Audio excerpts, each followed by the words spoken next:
acho que a questão, professor, na minha opinião, às vezes a gente fica muito nesse negócio de presidente, de partido, e não percebe o óbvio, né? O óbvio é o seguinte: a defesa é um termo transversal, né? Existe uma transversalidade, né, que caracteriza o setor de defesa. Se nós formos ver os estudos estratégicos, etc., são estudos estratégicos, tudo estudo estratégico, defesa, segurança, é tudo multidisciplinar. Ou seja, você não tem uma disciplina, você não tem uma área de conhecimento que abarque, né, que abarque todas as necessidades de um determinado setor. Tá? E o que nós vimos no Brasil, né, e eu vou dar o exemplo que me falaram na Marinha.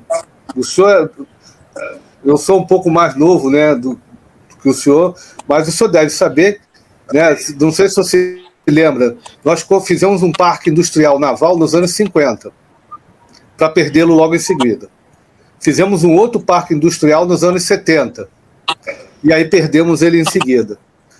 Né? E depois vamos fazer outro no primeiro governo Lula. Levamos 4, 5 anos para remontá-lo e perdemos ele no governo Dilma.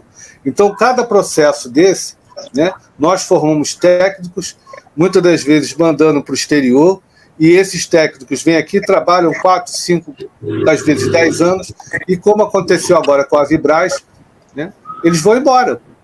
É o que está acontecendo, inclusive, com a Embraer aqui. Os técnicos vêm, a Boeing foi lá, está numa crise danada e foi todo mundo embora. Então, eu vejo que essa cisão que houve na sociedade brasileira nos últimos 20 anos, né, esse negócio de nós e eles, né, eles pensam dessa maneira, nós dessa, isso dividiu o país de tal maneira que a gente perdeu o consenso.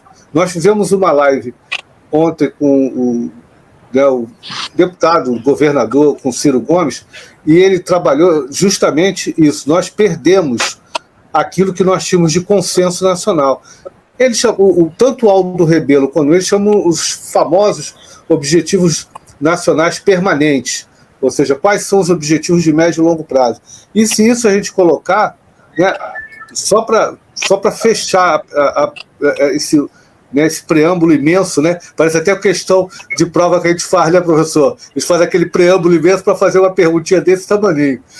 Mas é que a gente não tem estratégia de reindustrialização. Seja para qualquer setor. O setor a indústria de defesa está apenas nele. Por quê? Porque perdemos um objetivo. Né? E ao perdermos o objetivo, né, esse perda de objetivo se deu pela falta de consenso. O senhor vê possibilidade de construir novos consensos, mesmo entre governo e oposição, seja qualquer governo, seja qualquer oposição, em torno de temas básicos, de um caminho a seguir? Vejo sim. O Marco Martini fez uma pergunta aí na tela, que vocês botaram na tela, em que ele diz, uma observação, não uma pergunta, que os nacionalistas de todos os matizes precisam se juntar.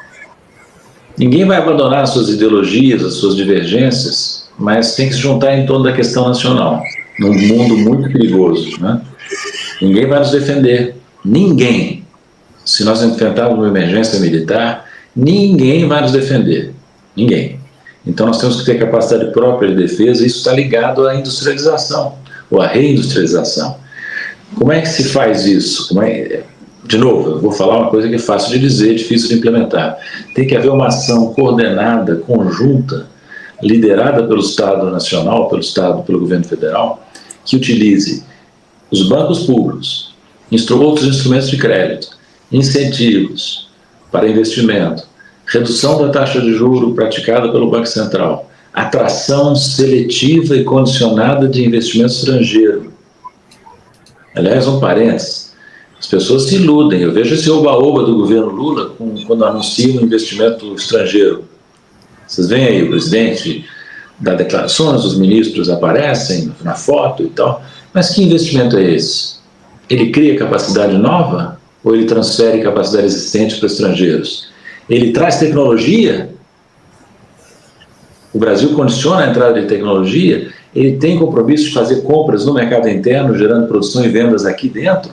São condicionantes que, por exemplo, os chineses aplicam. Nós temos um poder de barganha que nos dá condições de fazer isso, sabe? Porque nós temos um grande mercado. O Brasil, independente de qualquer coisa, e com toda a nossa confusão, viu, Ricardo? Nós fomos, ao longo dos últimos anos, sempre um dos maiores receptores de investimento direto estrangeiro. Na América Latina, se não o maior, o segundo maior, junto com o México. Geralmente o maior, entende? Então o Brasil nunca teve falta de investimento. Aliás, se você olhar as estatísticas do Banco Central, repara no seguinte: o investimento direto estrangeiro, tal como contabilizado pelo Banco Central, é muito maior do que o déficit em conta corrente. Cobre com folga o déficit em conta corrente do balanço de pagamentos. Então nós temos vários pontos fortes que precisam ser explorados pelo governo, entende?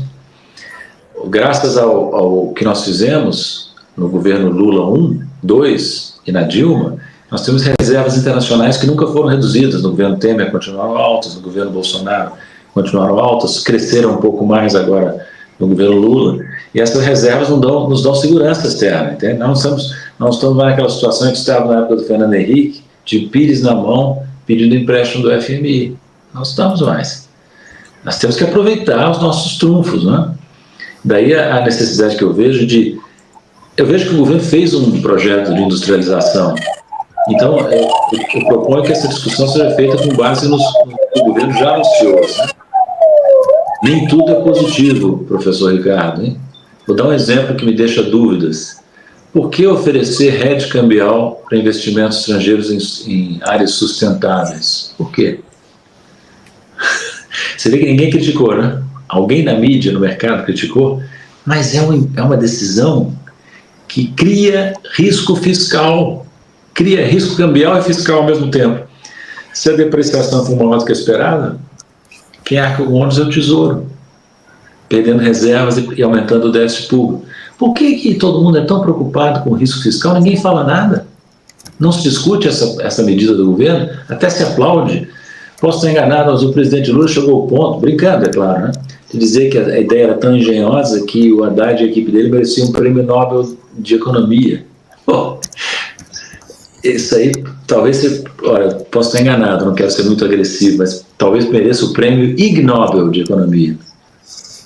E é muito fácil oferecer proteção cambial a custo de Tesouro. E que investimentos são esses?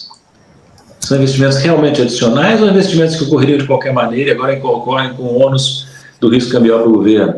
Essas coisas não são discutidas, entende? Então, se não há uma discussão pública das grandes questões propostas pelo governo, ou pelo setor privado, ou pela mídia, como é que a gente vai avançar? Entende? Então, graças a vocês e outros canais, a gente pode discutir isso. Eu estou escrevendo um artigo que eu vou mandar depois para o comandante, que trata dessa questão do investimento estrangeiro. Investimento estrangeiro é bom? Pode ser, mas não é sempre bom. Depende de como você administra a relação com os investidores estrangeiros. Ninguém deixa o investimento estrangeiro solto no seu país, comprando o que bem entende. A China não faz isso. Não. Nem os americanos e europeus fazem. Os americanos e europeus já abandonaram o neoliberalismo e não querem que as suas grandes empresas estratégicas sejam compradas pelos chineses, por exemplo. Entende? Então nós temos que ter muito cuidado com essa retórica. Ah, o Brasil voltou. Comandante, esse slogan, "no Brasil está de volta", é um dos slogans mais furados, mais surrados que eu conheço. Em todo o tempo que eu estive no exterior, em Washington, depois em Xangai, eu ficava ouvindo. Sempre que o governo trocava de maneira mais acentuada num país, vinha um novo governo nas reuniões internacionais. O Brasil, o país, a Argentina está de volta, não sei quem está de volta. E as pessoas não acreditam nesses slogans surrados, entende? Vamos pelo menos ser originais nas palavras de ordem, né? Pelo menos isso, né? Porque não é assim que se desenvolve. Como dizia o Barbosa Lima Sobrinho, lembra o comandante do Barbosa Lima Sobrinho? Grande figura, jornalista econômico, muito importante. Ele dizia: o capital se faz em casa. O capital estrangeiro pode até ajudar complementarmente, mas num país como o Brasil, de proporções continentais, o investimento tem que ser interno, sobretudo interno, público e privado nacional, com o setor externo, com o estrangeiro, entrando para complementar. Porque veja o seguinte: o que acontece quando vem um investidor estrangeiro com aplausos da mídia e compra uma empresa existente? Não aumenta a taxa agregada de investimento, Ricardo. Ocorre apenas o seguinte: desnacionalização da economia, transferência dos centros decisórios empresariais do Brasil para fora. E quando entra, uma das coisas que mais me irritam é quando dizem que a privatização, o investimento estrangeiro.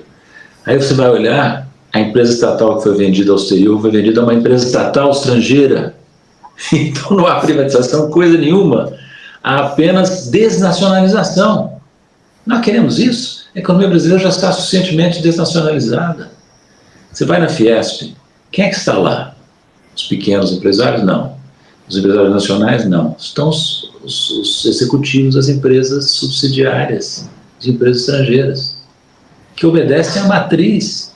Não sou contra a existência de subsidiárias de capital estrangeiro, mas nós temos que ter claro que elas têm o seu centro decisório na Alemanha, no Japão, nos Estados Unidos, e não aqui. Temos que ter bem claro isso, entende? E nós nem sempre temos isso muito claro, na minha opinião.